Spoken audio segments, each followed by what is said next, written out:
You're listening to the Youth for Life podcast with Michelle Baum, Director of Why for Life at Lutherans for Life, where we prepare youth to be gospel-motivated voices for life. Be sure to stick around after today's live recording of our Chats for Life program to find out how you can be live too on our next Youth for Life podcast. The president of the Missouri Synod once said, and this is going back maybe 10 years ago, maybe even longer, he said, if there's one good thing we can say about the Ottoman Turks and Islam, he says we could, at the very least, we can say that it provided a tremendous distraction for both the Pope and the Emperor in Luther's day and age. And it could be argued, in fact, I wrote a whole dissertation on this topic that had the Ottoman Turks, which was a Muslim empire, a Sunni, that's the conservative traditionalist view of Islam, in the 16th century, which was centrally located in and around the city of Istanbul, formerly Constantinople. Had they not been marching into Europe, chances are Luther would have probably endured the same fate as people like, if you've heard of John Wycliffe or Jan Hus. John Wycliffe died of just, I guess, old age, if you will. Jan Hus, though, 100 years before Luther, was advancing ideas not exactly the same as Martin Luther, but some similar ideas, and he found himself tied to a stake, surrounded by a bunch of kindling and set on fire for teaching those things. That's how the medieval Catholic Church dealt with challenges to its authority, even up to Luther's day and age.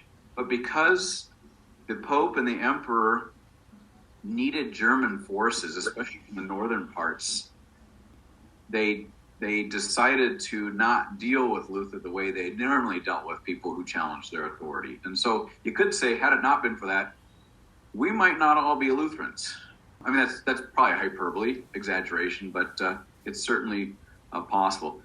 Anyway, when I was looking into this, I back in the 90s, there wasn't a whole lot on your typical biographies on Luther or histories of the Protestant Reformation. So I thought, well, I'm just going to learn as much as I can about this stuff. And I remember I had friends who were pre-seminary students there at Concordia Irvine, and they were studying like serious topics of theology, like the bondage of the will, or predestination, or debates between Luther and others over the real presence of Jesus in the Lord's Supper and things like that. And certainly in good fun, they made fun of me for studying such a weird topic, especially for a guy who looks like me, studying Islam. But, I was a bit of an older student. I didn't care so much.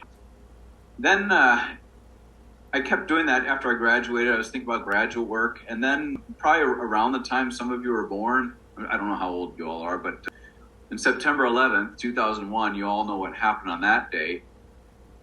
That day and thereafter, all of a sudden, this niche, kind of bizarre, exotic, maybe esoteric topic that very few people were really studying in universities at that time, all of a sudden became the hottest thing, at least for a little while, actually for several years, if not over a decade.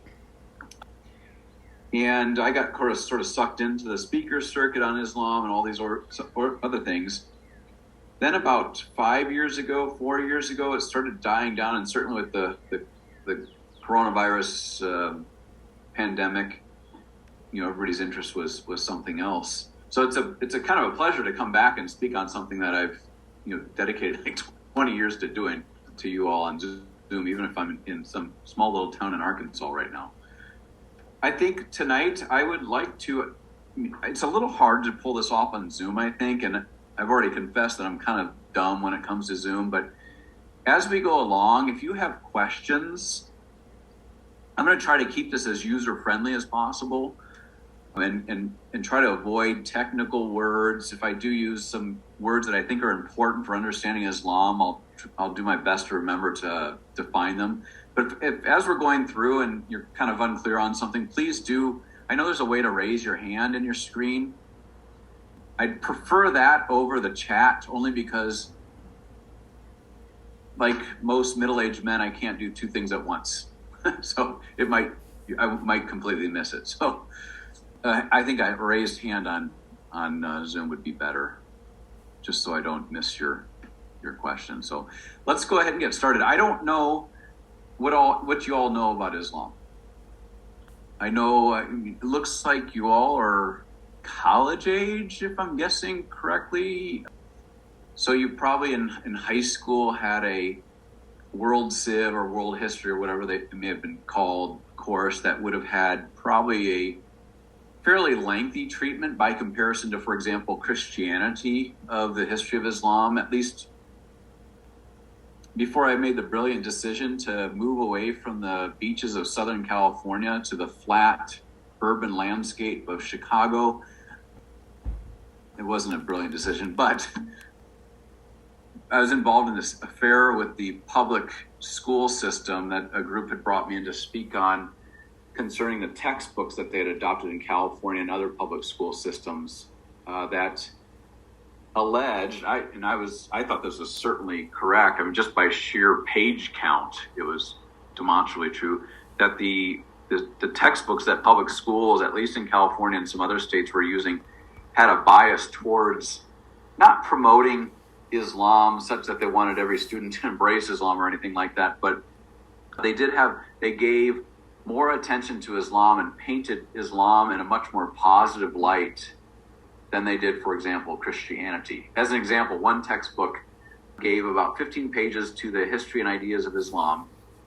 It argued that the reason why Islam became so influential in just about a century's worth of time from its origins was not because of brute military force, which is actually what did happen, but because people just recognized the truth of Islam. And Muslim missionaries went around the world and converted everybody at their own free will. Then when it looked at the history of Christianity.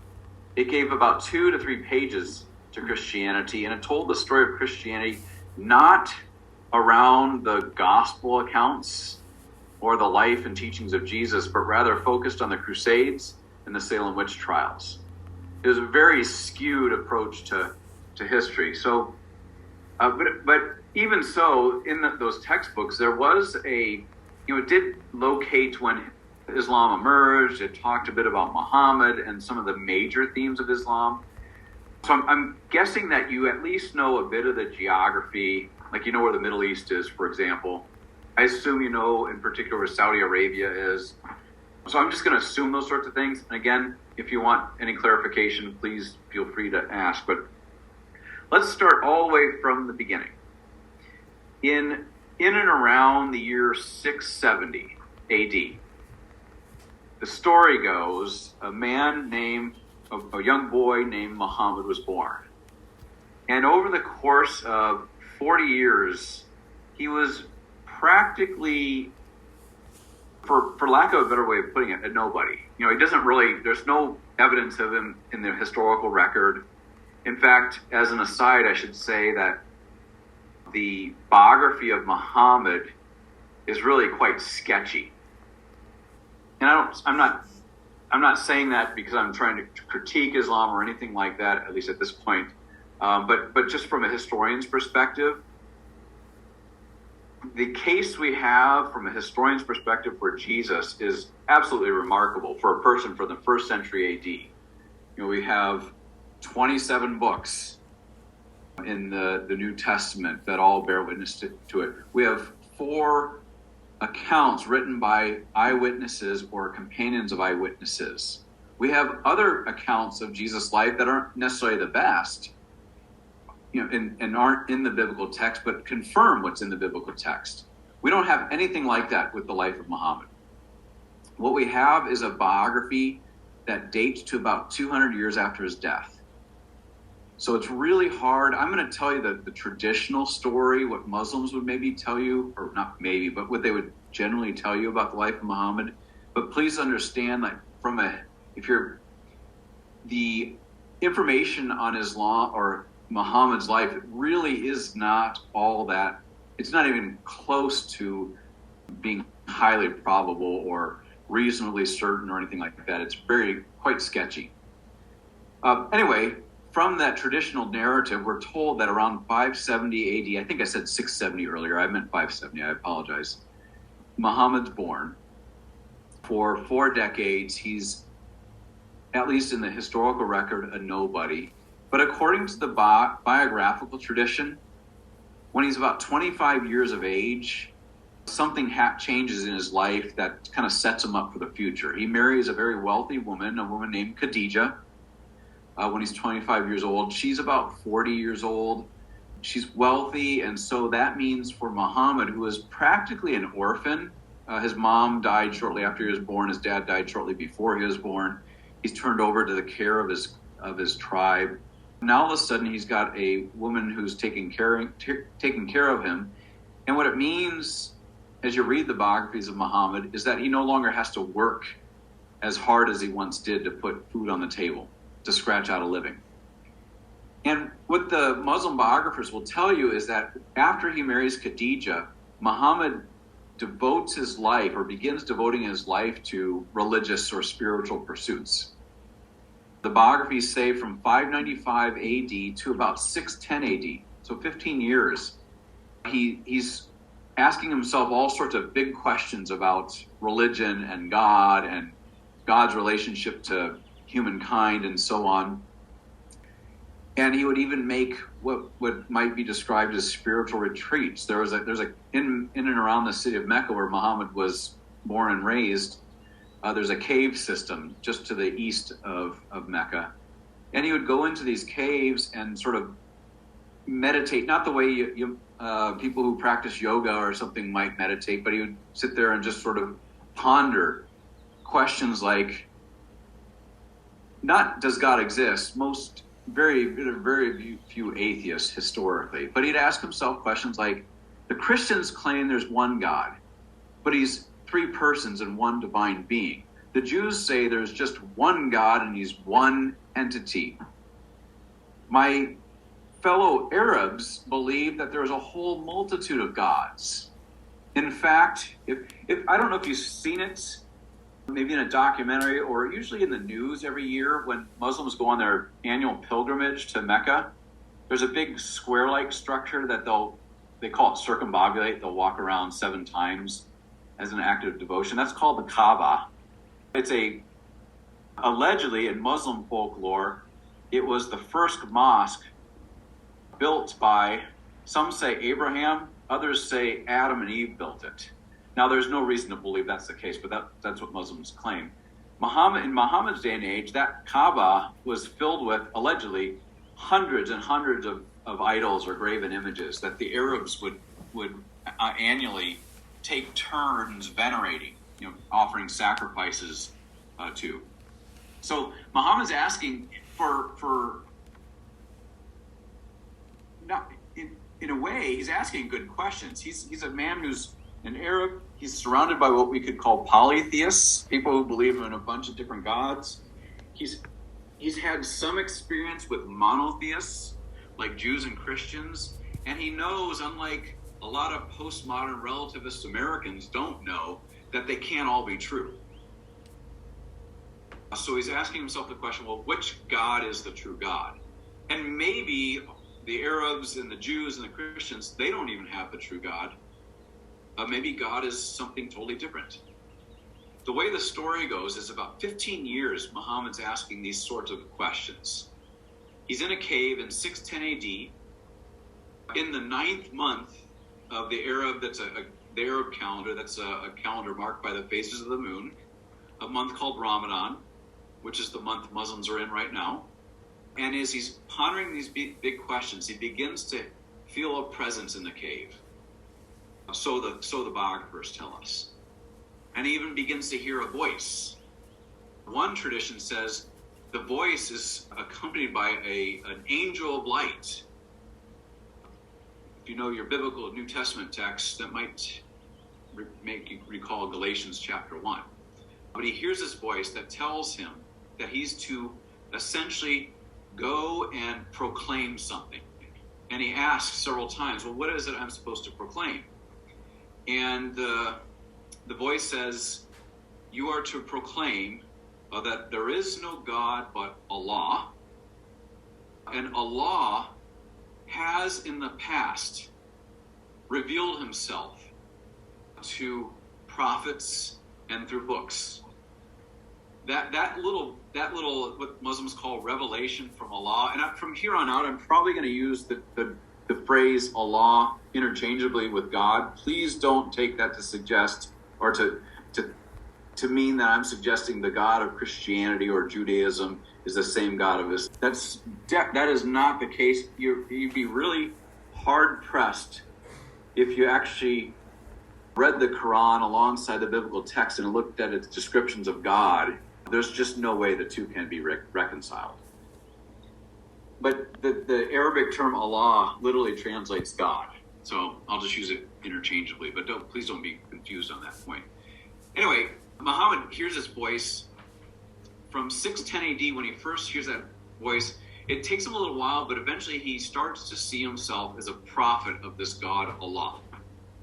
And he'll spend the first 12 years about in and around his hometown of Mecca, preaching a basic message of what we might just call monotheism, that there is no other God. All those idols and graven images in the Kaaba are false gods. There is only one God, and his name is Allah. Then he also says to the people living in and around Mecca, who are all polytheists, if you don't turn from the worship of these false gods, you're going to spend an eternity in hellfire. The response Muhammad gets, and you even see a bit of this in the Quran, it's pretty clear that that message was not well received. The biographies suggest that Muhammad's pretty quickly persecuted. There are a couple of attempts on his life and so on, because my read on it is he's set the sort of traditional status quo of Mecca.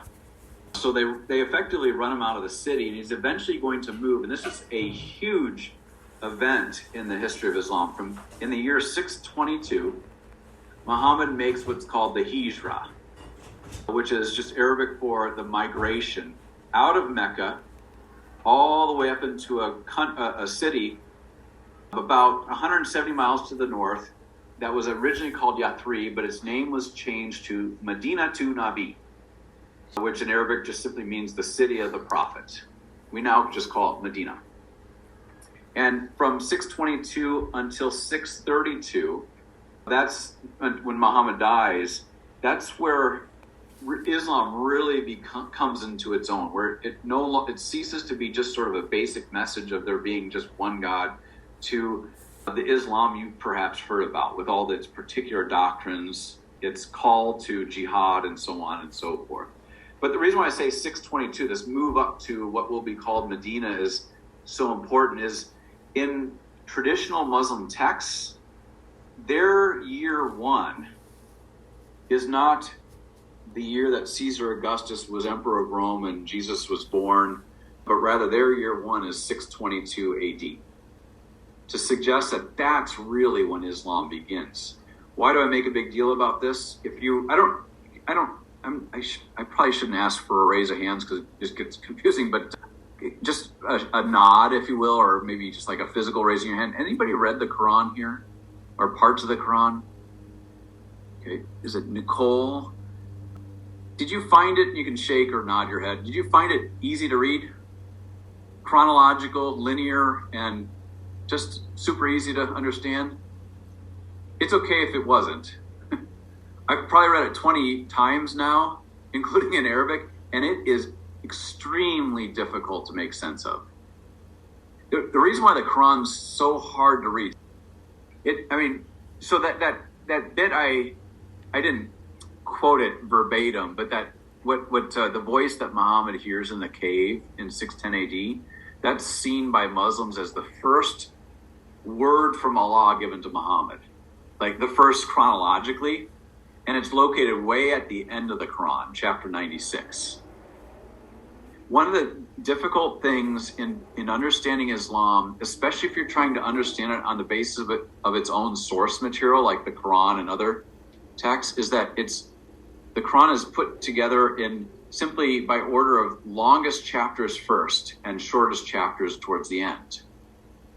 And so, at least traditionally, we're talking for 1,400 years until all of a sudden people became aware at how violent the Quran can be in places. Muslims have tried to, in a way, how should I say this? I don't want to be, I don't know how frank I can be here, but they've tried to conceal the fact that there are violent passages in the Quran by highlighting passages in the Quran that aren't so violent. So, for example, in chapter 29, I think it's verse 46, but don't quote me on that. It says, it has Muhammad telling his Muslim followers that when they come across people of the book, that's Quranic language for Christians and Jews. When they encounter Christians and Jews, tell them that their God and our God is one. Elsewhere in the Quran, Muhammad tells Muslims, you'll find that the Jews are the most detestable of all people, but the Christians are the nearest in affection to Muslims. They're like kissing cousins, if you will. There's a book with that very title. But then you'll find passages in the Quran, like chapter 9 is filled with these sorts of passages that says things like, when you come across non-believers, slay them. Or when you come across Christians and Jews or people of the book, fight them until they submit to Islam or they agree to pay a poll tax. That is a special tax that Christians have to pay under Islamic law to retain their Christian and Jewish identities. But it also comes with a lot of restrictions on what you can do, and what, like, you can't wear crosses around your neck and so on and so forth. So there's all these like contradictory verses in the Quran. The way that Muslims for 1,400 years have made sense of those contradictions is they've said that if there are two verses that contradict each other, the ones that come from Medina cancel out, or the word they'll use is abrogate. They'll cancel out the earlier passages. So if you were to go to the Quran, some more critical editions of the Quran will tell you if the passage is from Mecca or Medina. The Medina stuff is the real stuff. It's the stuff that comprises Islamic law, Islamic theology, Islamic doctrines on warfare, and so on and so forth. Lest time get away from us, I'm going to just do a quick overview of the basic content of Islam after Muhammad leaves Mecca and gets up to Medina. If you were to, and this is sort of the basic content, that if you have a Muslim who's serious about their faith, they'll agree that these are the 5 basic points of Islamic doctrine. The first doctrine is the doctrine of, the Arabic is tawheed. You can translate that like the unicity of God. In other words, it's the doctrine that God is one. But don't be confused, even though I said this earlier, that suggests that Muslims are open to the fact that maybe the God of Christianity is the same God as theirs.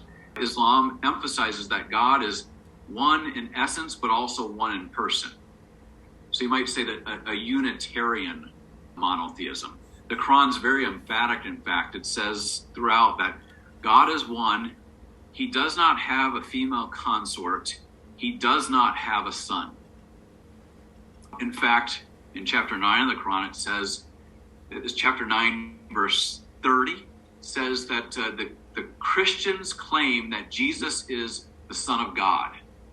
And the Arabic is strong. It says, Qatalahumullahu. It's, may they forever be accursed for saying such things. And in fact, the Quran will identify the claiming that Jesus is co-equal with God the Father and God the Holy Spirit is what they call shirk. Shirk is the one unforgivable sin, and the one, if you are considered what they call mushrikun, a shirker, you are the target of jihad, at least according to Quranic doctrine. So God is one. It's a Unitarian conception of God. The second major doctrine, and there's a lot of, they're not the same, but parallels to Christian and Jewish beliefs here. The Quran does teach that God creates from nothing, that the whole universe, all things visible and invisible, were created from nothing by Allah, according to the Quran. The Quran's fascinating I don't know if it's fascinating, interesting, we'll say, on this, in that if you read the Quranic passages on the creation, in some places it will say that Allah created the whole universe in 2 days. Another place it says 5 days. Another place it says 6 days. And so it gets a little contradictory here, but they do believe in, at least historically, a creation from nothing. And they believe that there's more to the created order than just physical material stuff. There are angels. One thing that's really particular with Islam in terms of creation is they have a very strong belief in what are called jinn. And you guys are all in college, so I think it's okay to make this joke. We're not talking like the stuff you make martinis from. We're talking like genies. They believe there's these bodiless creatures roaming the earth, and in fact, some will go so far as to say that every sin a person commits, be they Muslim or not, is not because they are sinners by nature, but because the genies have tempted you to do that sinful activity or think those sinful thoughts. One more thing about Islam and its view of creation, or the Quran and its view of creation, is for the Quran and for Muslims, I would say there might be some deviations away from this. I've never encountered it though, but the Quran's pretty clear that the created order never really fell into sin. Adam and Eve did. Well, Adam and his female consort, the Quran would put it.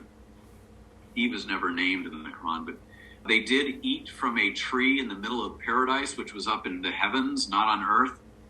Muslim tradition says it was a fig tree, and they did in that act sin against Allah, but that sin was not inherited by subsequent generations. So there is no original sin in Islam. The Quran says, I think in 3 places, that the whole created order is by nature Muslim. That includes every human being. We're all sort of anonymous Muslims according to traditional Quranic doctrine. So so oneness of God, or unicity of God, creation from nothing, and a created order that's orderly and Muslim. The third and fourth doctrines are kind of tied to each other. Islam, or one of the things that's surprising to especially Christian readers of the Quran, is just how many biblical names appear in the Quran. Moses is mentioned all over the place, as is a man named Isa, which is usually translated Jesus. Adam, Noah, Isaiah, Abraham, Isaac, Ishmael, Jacob, Joseph, David, Solomon, John the Baptist, and there's a couple other biblical names that are all mentioned in the Quran, not just in passing, but referred to as prophets. So this is the third doctrine, the doctrine of the prophets. For Islam, if you ask a Muslim who's informed about their theology, if you ask them, when did Islam begin? They might tell you about the so-called Prophet Muhammad and his story. But they'll also tell you, though, that Muhammad wasn't the first prophet of Islam. He's the last prophet of Islam. The first prophet of Islam was Adam. Abraham was a prophet of Islam. All those biblical names that you find in the Quran, there's 23, 24 of them, are seen as prophets of Islam in the Islamic tradition. In fact, chapter 19 of the Quran has the birth narrative of Jesus, where the only female named in the Quran is Mary. And Mary is pregnant. She's unwed. She's a virgin in the Quran. The way chapter 19 puts it is when she figured, close to the end of her pregnancy, she realized that she was going to face all sorts of questions about her pregnancy and this newborn baby she had. So she decided to go away from her people to have her child. And the way the Quran puts it is when Jesus is born, Mary's out in the wilderness and she's distraught because she's out in the desert with the baby. She has nowhere to, she knows she can't go back to her own people because they'll disown her. And Jesus, looking up at her when he's just a few hours old, says to Mary, I think this is around chapter 19, verse 20 or 23 or something like that, says, "Don't worry, Mary, it'll all be okay, for I am a prophet of Allah." And in the Islamic tradition, that's Jesus' it's his first miracle that Jesus performs. He speaks at just a couple hours old. Now you might say, wait a minute, if David, the author of many of the Psalms, if Moses, the author of the Torah, the first 5 books of the Old Testament, if Jesus, whose teachings are recorded in Matthew, Mark, Luke, and John, and the rest of the New Testament, if those are, in the Islamic view, prophets of Islam, why is it that if you compare the teachings of the Old and the New Testament, or those particular books, to the Quran, why is it they contradict each other? The answer from the Islamic tradition is, well, those books, so that in the Quran, the Torah is named several times, the Psalms are named several times, the Gospel, Injil is the Quranic phrase, is mentioned, I don't know, almost a dozen times, and regarded with reverence. A Muslim would say that when those books were originally written, the Torah, the Psalms, and the Gospel, they were originally written, if we had those original copies and you compared them to the Quran, there would be no contradiction. But over the course of time, those books have been corrupted. Hence why, in the rationale of Islam, why Allah decided to raise up Muhammad as his last prophet and to orchestrate behind the scenes of history the writing down of the Quran, to preserve the message that the prophets had spoken for centuries up to the time of Muhammad. So alongside the doctrine of prophets, that third doctrine of Islam, the fourth one is this view that God has revealed, Allah has revealed himself in scriptures before the Quran. But those scriptures have been corrupted. What's fascinating, for those of you in college, or if you spend much time around, let's say you have Muslim friends who are learned, they've gone through their version of catechesis or something like that. What you will, at least what I run into 9 times out of 10 when we get into a discussion, I'm trying to get to a point where I can speak the gospel to a Muslim, and I say, I respect you as a person, your beliefs and so on, but I have to tell you that as a Christian, I believe something different. In fact, I believe that, it doesn't always go this way, but that Jesus died for me, but not only for me, but he died for you and for everybody else in the world, for my sins, for your sins, and he rose 3 days later from the dead for our justification. The way a Muslim will typically respond, at least 9 times out of 10, especially the younger generation of Muslims, is not, well, oh, thanks, that's nice, or something like that. It's usually, no, he didn't. Don't be surprised if you ever speak with Muslims to find that they don't even believe Jesus died on a cross. They believe that narrative in the Gospels was added in or has been corrupted in some way to tell a different story about the Islamic prophet, Jesus. Anyway, we can come back to that later when we talk about how to speak to Muslims about the gospel. The fifth doctrine of Islam, the last sort of cornerstone doctrines, is the belief that there will, just as there was a beginning to time and space, there will be an end.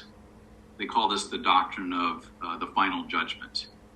The Quran is really, and other Islamic writings, historically speaking, are really interesting here because they get quite colorful in their description.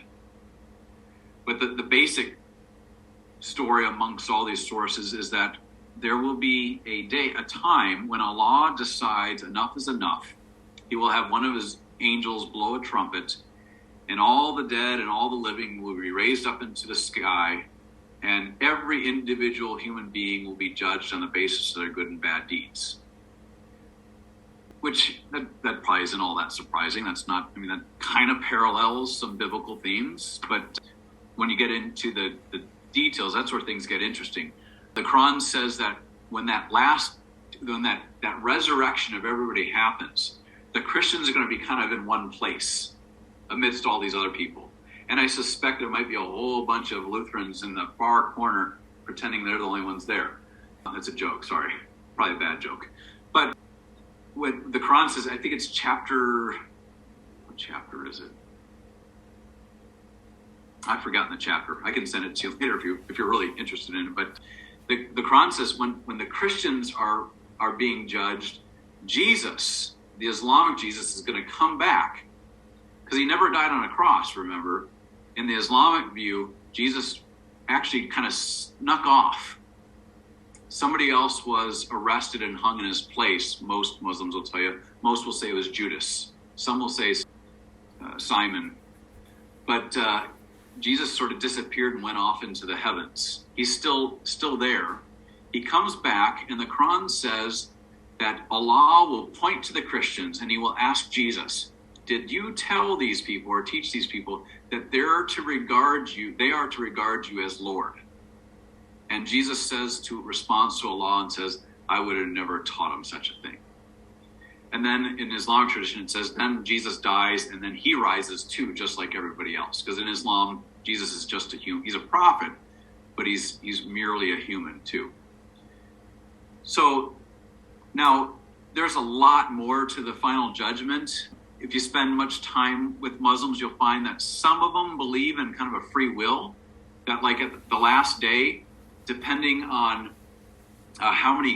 depending on what's heavier, your good deeds or your bad deeds, that will determine where you're going in eternal life. Others will say that at that final judgment, that's all sort of for show, if you will. Your fate is already predetermined. I don't know if you have any Calvinist friends. You've probably heard of the doctrine of double predestination. And, as Lutherans, we think, hey, that's a little outside the biblical data. You think Calvinists are bad on predestination. Muslims are double down on predestination. So I have a dear friend. He's an LCMS pastor. I'm not going to tell you his name or anything, but he has a daughter who was dating a tall, dark, and handsome Muslim man years ago. And she, basically the ultimatum was, if we're going to get married, you have to convert to Islam. So she embraced Islam. Back in those, when they were first dating, though, just as she had embraced Islam, her father brought her to me. I was in Fort Wayne, Indiana at the time, and brought her to my office and said, here, you need to talk to her. And so we talked. It was a nice, pleasant talk, and I gave all these fancy apologetic arguments that I had learned over the years. They got no traction. Finally, we get to the end of our time together, and I said, Dominique, you and I both know, I know you're new to Islam, but you seem to have studied it a bit already, but you and I know that you have no certainty of salvation in Islam. And I was going to try to play off, for lack of a better way of putting it, play off that sort of uncertainty to speak the gospel to her, that you can be certain of your salvation in Christ, but in Christ alone. And her response really surprised me. And it's happened more since I've been active in evangelism of Muslims. Her response, she goes, yeah, I know I don't have any certainty and I'm not concerned because Allah has already predetermined my fate. So it's, they don't have a doctrine of double predestination, but all things in terms of where you end up in the afterlife, some will really double down and say all things that happen in time and space since creation up into this very moment are all orchestrated by Allah, that human beings have zero free will. We're essentially puppets, if you will, of Allah according to that particular tradition of Islam. So those are the 5 cornerstone doctrines. Everybody always asked me when I would do these presentations on Islam, what about jihad? Especially the further back you go, closer to September 11th, and I guess we're still in the war on terror, but we don't hear about it so much anymore. I'm going to add this, and then we're going to talk a bit about how to speak to Muslims. Jihad is a term in Islam that you find throughout the Quranic text. The Arabic it's based on this root jahada, which means to struggle. The way it's described or used in the Quran, and the way it's used historically in Muslim texts, is to suggest that, or not to suggest, but to teach Muslims that their life is to be defined by this struggle to advance the cause of Islam.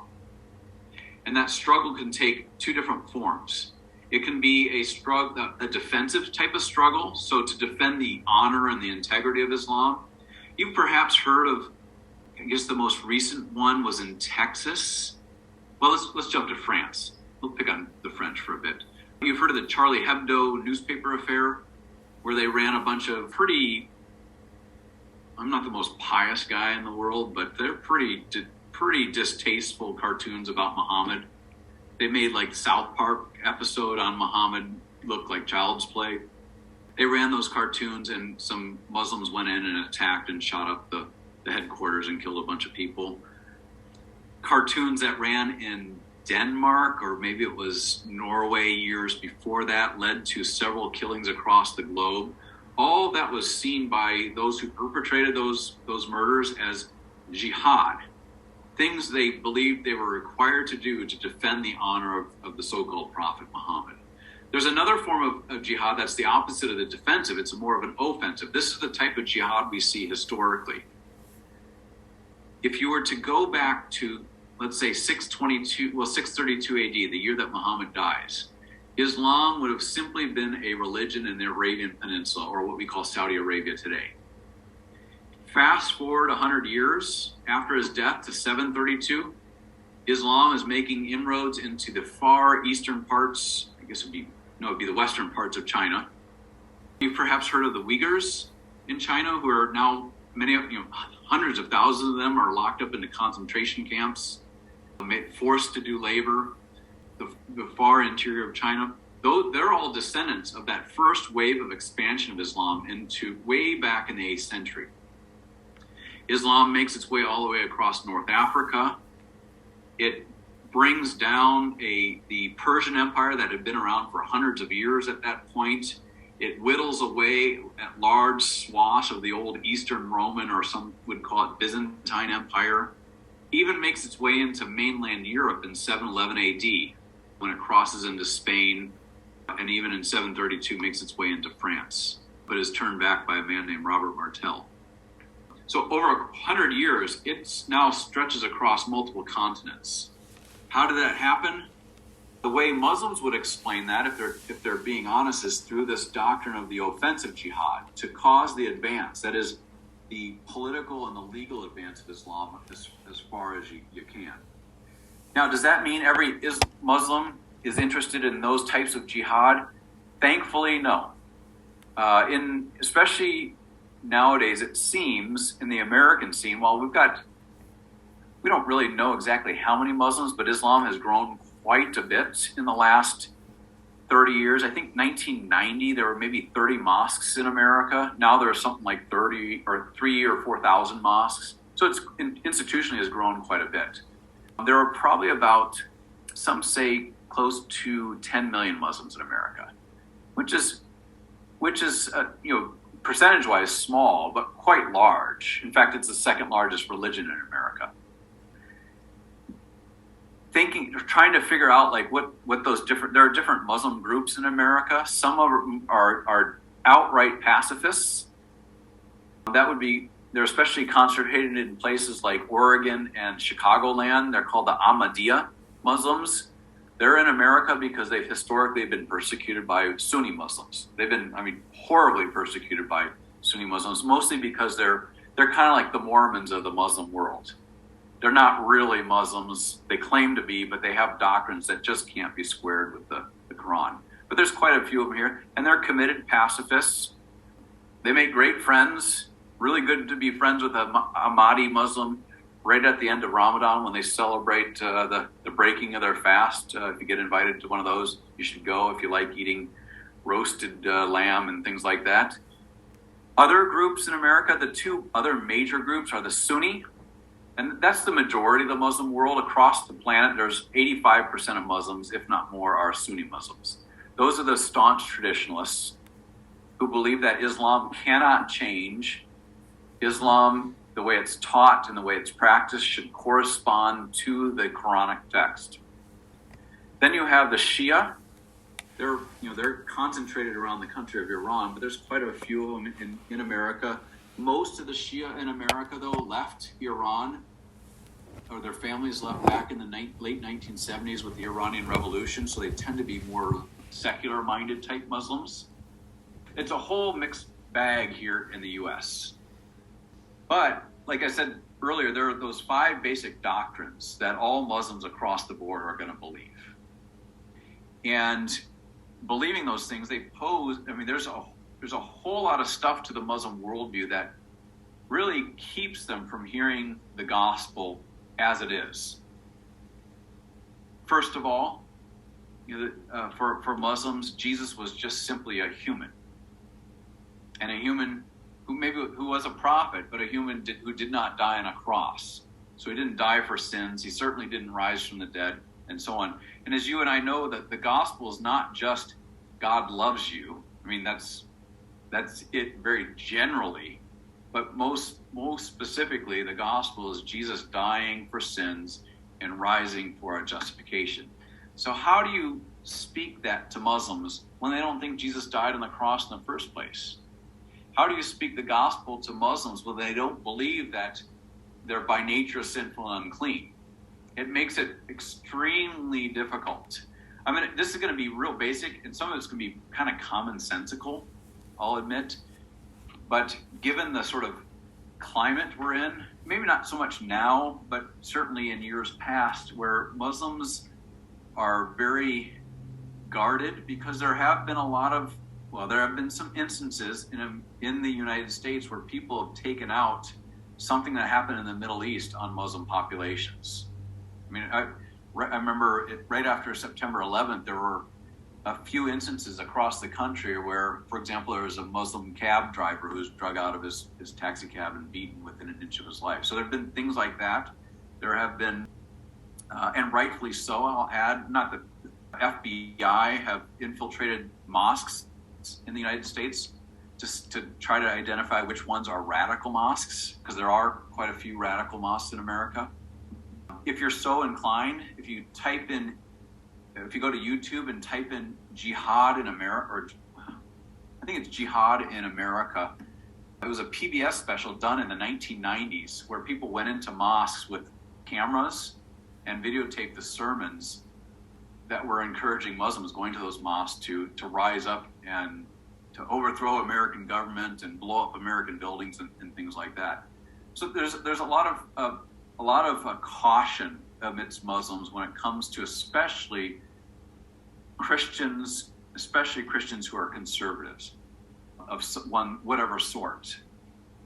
So to kind of break down that sort of suspicion, it is absolutely essential. And sometimes I kind of smile inside that I'm the one saying this, because given my military background and so on. But the first step in any sort of progress towards Muslim evangelism is, and this is going to be a no-brainer, but to simply befriend Muslims, to not be afraid of them, to treat them as you would anybody else, to put it in catechetical terms, to follow the 8th commandment. Especially, Luther's explanation to the 8th commandment is to defend and speak well of our neighbors, regardless of who they are. So, now, that doesn't mean you're going to necessarily, if you hear there's a Osama bin Laden Jr. living down the block, that you're going to cover for him, obviously. But you'll just have to take my word for it. I've spent 20 years working amidst Muslims in the U.S., and they are a mixed lot. Most of them are just here trying to get on with life, raise families, get their kids good schooling, and so on and so forth. Are there bad actors? Absolutely. I can give you a whole dossier of Muslim clerics even who have posed as progressive Muslims, and then all of a sudden they wind up in the battlefield in Yemen, for example, like, oh boy, what was his name? Yusuf al-Qaradawi. He was like the poster boy of progressive Islam in America. Then he goes missing, and he winds up as the head of Al-Qaeda in Yemen.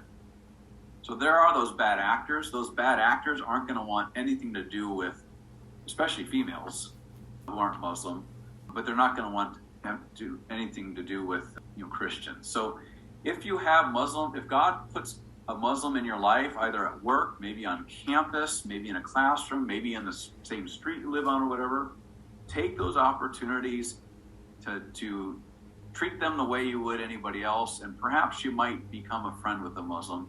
And it's in the context of friendship that you'll be able to work ways at, though they won't be able to hear it clearly at first. You'll be able to, on occasion, for example, if they ask you, why are you going to church on Friday night, on Good Friday? Perfect opportunity to explain what you do at church on Good Friday, what we're celebrating. But one thing I got to add, and this is sort of my shtick, is anytime you speak the gospel to a Muslim, especially a young Muslim, who is Muslim by choice, you can pretty well be sure that they've read literature. They're mass producing it to be, and that might be a bit of an exaggeration, but go to any Islamic bookstore. I'm sure you all like Barnes & Noble. After you get to Barnes & Noble, you're like, we should go to the Islamic bookstore now. Probably not. But there are lots of Islamic bookstores. You go into any one and there'll be a whole section dedicated to what's oftentimes called Christianology. And it's books Muslims write to aid or equip Muslims in how to answer Christians who are trying to evangelize them. So what does that mean for you? You speak the gospel to a Muslim, you can almost bet 9 times out of 10 that conversation is going to end up into what we might call an apologetic conversation. Meaning I'm not apologizing for being a Christian, but apologetics in the sense of defending the faith. I don't know if you all are in college, but if you are at a Concordia, hopefully there is a course. It might not be titled Christian Apologetics, but it'll be something like the defense of the Christian faith, or maybe it's a section of a course in Christian systematic theology or something like that. But if you're going to be doing evangelism, especially amidst Muslims or any other group like atheists, you better be ready to give a reason for the hope within you. 1 Peter 3:15 enjoins us to always be prepared to do that when people have questions for Christians and why we believe the things we do. What does that look like in the Muslim context? It means being able to, which this may not be all that, this doesn't sound all that, maybe doesn't sound all that complicated. I don't think it is, in fact, but for some people it is. You have to be able to explain why you think Jesus was crucified on a cross, like on historical grounds. For a Muslim, Matthew, Mark, Luke, and John, those texts have been corrupted. The crucifixion of Jesus was added into the text. So you've got to be able to explain like why it is you actually believe Jesus was crucified on historical grounds. That is to say, and the answer is I don't know if it's easy or not, but Jesus was crucified on a cross. We believe this, yes, by faith, but also history bears witness to it. Not only do we have eyewitness accounts, we've got Roman sources, we've got Jewish sources that all testified to it. That the Quran would say Jesus wasn't crucified. I mean, it's saying that 600 plus years after the event. There's really no reason to trust the Quran on that particular historical issue.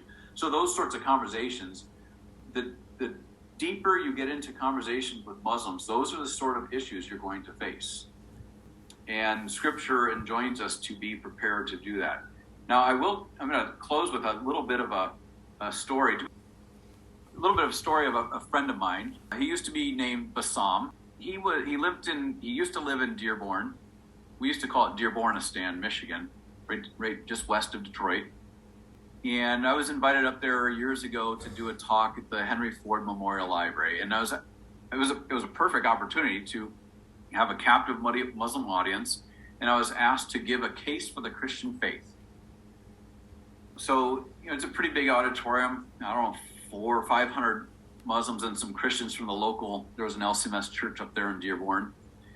And made my case. My case was simply that if you want to know what Christianity really teaches and what the gospel really is, and you're not willing to listen to your Muslim or your Christian friends or what even I was saying there up on stage, you should at least go and check out the historical sources.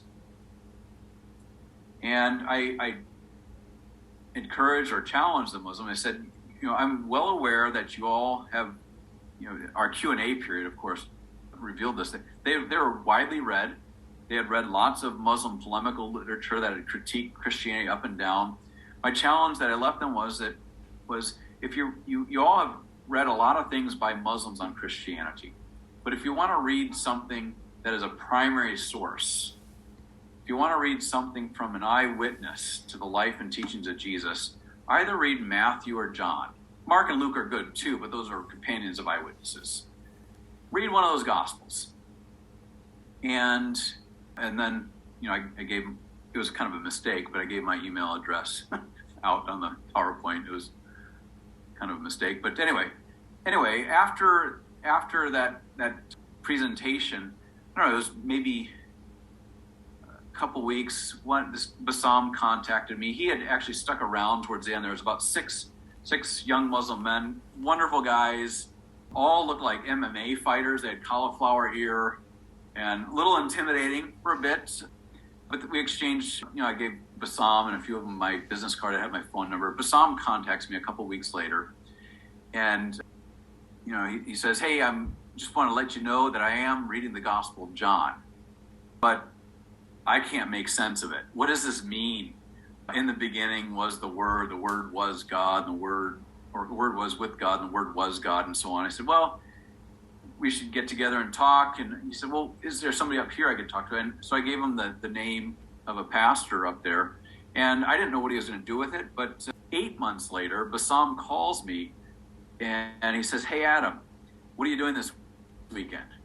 I said, well, I don't know. He goes, well, if you can make it, I forget the name of the Elsimus church there. I think it's St. John's, or maybe it's Trinity.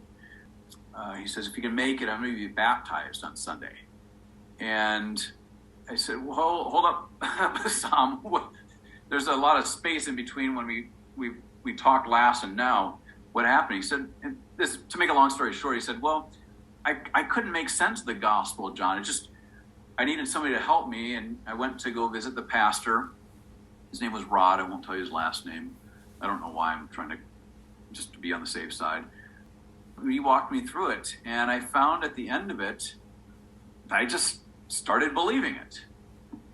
And anyway, long story short, Bassam now has a new name. He lives in a different location. There's a network of Christians who are involved in the evangelization of Muslims that work, and it's kind of like CIA-ish, if you will. It's like double encrypted, and message boards we use in case you got somebody who's interested in Christianity or is a Muslim convert, where you got to find a place for them to live a whole new life. Because as some of you might know, you leave Islam. It doesn't always happen, but but it's certainly legitimized by the Quran. You ought to be killed. And so Bassam's somewhere else in the United States. What happened there? For Bassam, at least, he was challenged to read the biblical text. He thought he was reading just a historical document. And he was reading a historical document. Matthew, Mark, Luke, and John are great historical documents. But the Word of God is working. The Spirit of God is working in, with, and under that very word. And you have no idea what God's going to do. God uses human beings to bring the gospel to people. It is not our responsibility. In fact, it's impossible for us to convert people. But God still does use us as people who bring the gospel to people. What happens to them, whether they believe it or not, is something that God sorts out, that the Holy Spirit works out. I would suggest, while sometimes Islam can be intimidating, Muslims, especially first generation, even second generation Muslim folks, sometimes can be intimidating, or it can feel kind of intimidating. I dare suggest that if you have Muslims in your locale, that if you make just a little bit of effort to get to know them, you will find that, one, they're people, duh. You'll also find that on topics, I know you guys talk a lot about pro-life issues in this venue. You'll find that most Muslims, there are liberal Muslims out there, but most Muslims are pretty traditional in their values. They respect marriage. I mean, they have a different view of marriage, to be sure. They hold the raising and rearing of children as like one of the most important obligations of a married couple. They have similar concerns that you and I might have in terms of all the stuff that's out there these days on the internet and the stuff in the media and so on and so forth. you'll find that there's a lot of, like, when it comes to what Lutherans would call like left-hand kingdom, civil or secular matters, that there is quite a bit of common ground.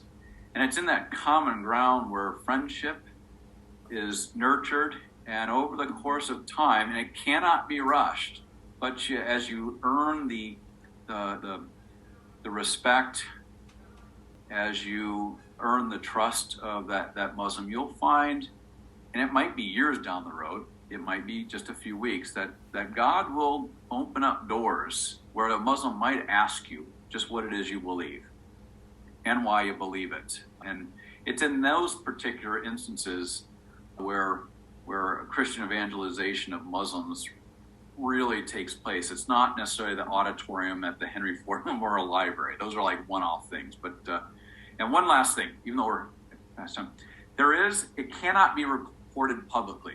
So you're gonna have to take my word for it. But if you ask people like in the Missouri Synod who are involved in world missions, who have actually been on the ground, even though it's not advertised, there has been a remarkable thing happening amidst Muslims in Muslim majority countries. It takes place in different ways, but there's been this groundswell of Christian house churches popping up everywhere.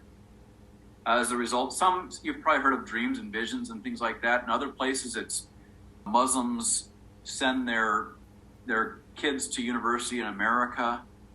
They hear the gospel, they believe the gospel, they go back, they're very private about it, but they slowly but surely work at developing a small Christian community. This is known now, though the details aren't. There are even house churches in places where it's absolutely a death sentence if they're discovered. In places like Mecca, there are Christian house churches now. And if those Christians working there, there's nothing that would tell you that they're Christians by outside appearances. They look exactly like all the other Muslims they live around, but God has reached them through miracle. It's always a miracle when God raises a broken heart to believe in Jesus. He's doing it across the Muslim majority world. Does it here in America? Who knows? Maybe you'll be one of those people God uses to do that. I don't know. Do we normally do Q&A at the end? Yes. Yeah. Fire away. Okay, sorry. I have one quick question. You mentioned or talked specifically about how to talk to people about the life of Jesus or approaching the historicity of the Gospels. But then you also mentioned that Muslims generally don't affirm like original sin. How do you talk to them about that then? Like, what's a good way of... Because obviously that's very important to understanding the gospel as well. I usually take a C.S. Lewis approach in that those like the doctrinal conversation, I wait till after. So I'm most interested when I'm talking with my Muslim friends or at these sort of things I do with Muslim audiences, in just speaking the gospel as clearly and defending the gospel, that Jesus died for them and rose for their justification, so that they can stand with certainty that when they die, they'll live eternally with God. Now those are doctrinal statements themselves, right? Or there's doctrines implied by. I try to stay away from those, because what happens is all of a sudden it's just like a comparing. Well, we don't believe in that, but well, I do. It just goes nowhere. Like with Bassam, who's now named John, he's now for several years. He's probably, I haven't talked to him in a long time, but he was going through catechesis where he trusted Jesus as his Savior. He didn't really know what that meant, though, in terms of like a theology, and that came after conversion. My experience has been just sort of asserting particular doctrines over and against their doctrines is interesting, and there's lots to be talked about there, but it kind of gets in the way of a gospel conversation. So would you say, like, for Muslims, believing that they're sinful by nature is not really an obstacle to believing that they need a savior necessarily? Well, it is an obstacle, but they're not aware of it. So right, I don't want to I don't want to add more baggage to the conversation. It's simply I would love to go through the Augsburg Confession with Muslims, or the small catechism and hash all that out. I think while Islam rejects original sin, Muslims are very concerned about their particular sins they do, the sinful thoughts they have, and they'll typically blame external sources. The jinn, for example, made me do it, right? Those sorts of things. But they do know that they have sinned. They believe in in the Islamic framework that if they just do enough good deeds, it'll outweigh their sin, to be sure. But in those I don't know, for lack of a better way of describing the conversation, those intimate conversations when I'm like, hey, come on, you've done way too much for God to overlook this. It's not like a traditional approach to evangelism. It's certainly not a canned approach. You got to be kind of flexible, if you will. But Muslims are aware that they have sinned. They don't believe they are by nature sinful and clean, but they are aware that they have sinned and that they have disobeyed God's holy will.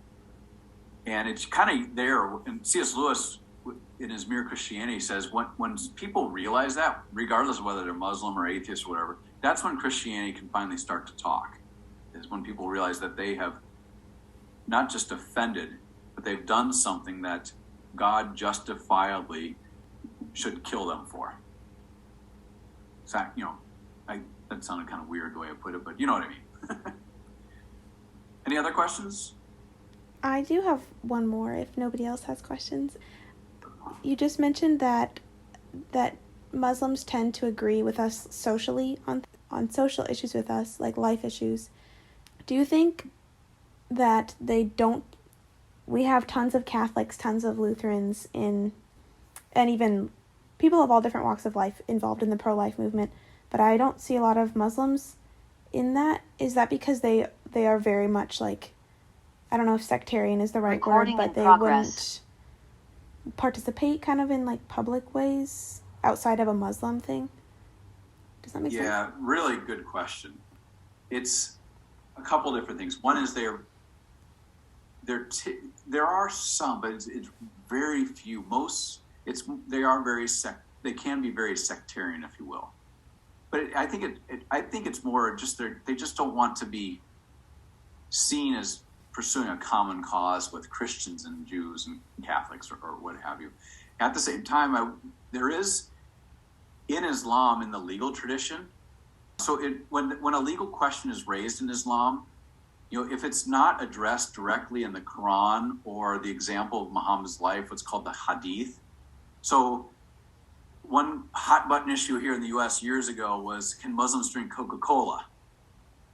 Obviously, the Quran doesn't address that. Why was the question even raised? Well, in Coca-Cola, there's like a minuscule amount of alcohol, like tiny, tiny, tiny. I mean, you could drink 2 liters and it's not going to affect you, right? But for Islam, alcohol is absolutely prohibited.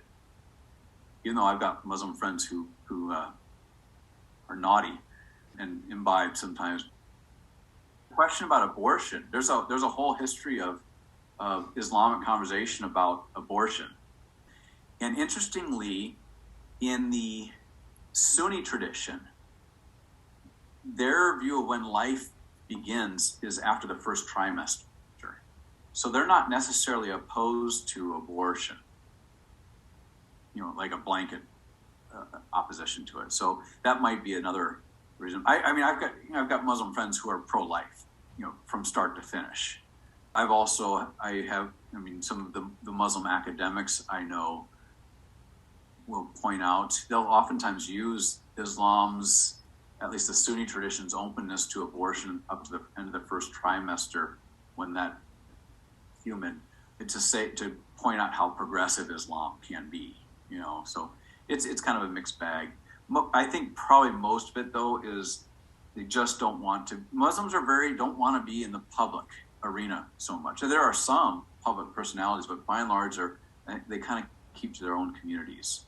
And they're one thing you might find surprising if you spend time around Muslims is they'll be surprised if you're, I'm just going to presume you come from a fairly traditional household.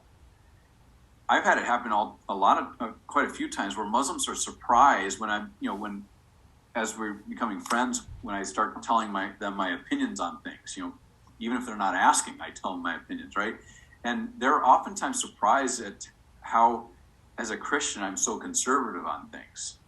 They're under the impression, especially first-generation Muslims, that they believe that America is a Christian nation. So whatever goes on in America, whatever President Biden or President Trump or President Obama, whatever is passed as policy or law, for them, that must mean because Christianity endorses it. They have a pretty weak understanding of the differences across Christian confessions or denominations and so on. So if you come from a relatively traditional kind of small C conservative household, not only will there be that common ground, but don't be surprised if they'll be surprised that you as a Christian actually hold to traditional Christian beliefs.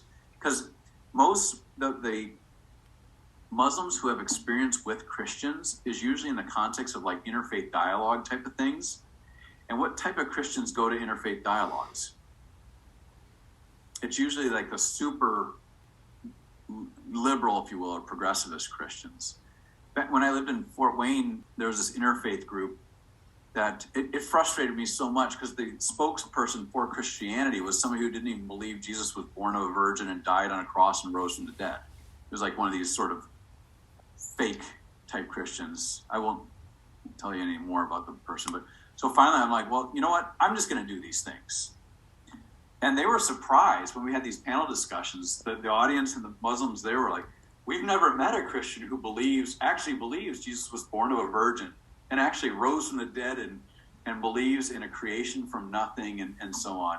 And I found that, first of all, I found that sad, but that's kind of their experience. The Christians who have reached out to the Muslim community are usually the liberal variety who don't really have a strong confession of biblical doctrine. So, have any more questions? You can look me up on cuchicago.edu if you have questions and send me an email. If it gets to the firewall, we've got a pretty gnarly firewall that puts things in quarantine for days and it goes, but eventually it'll get to me. I'd be happy to answer anything you got or any questions you got.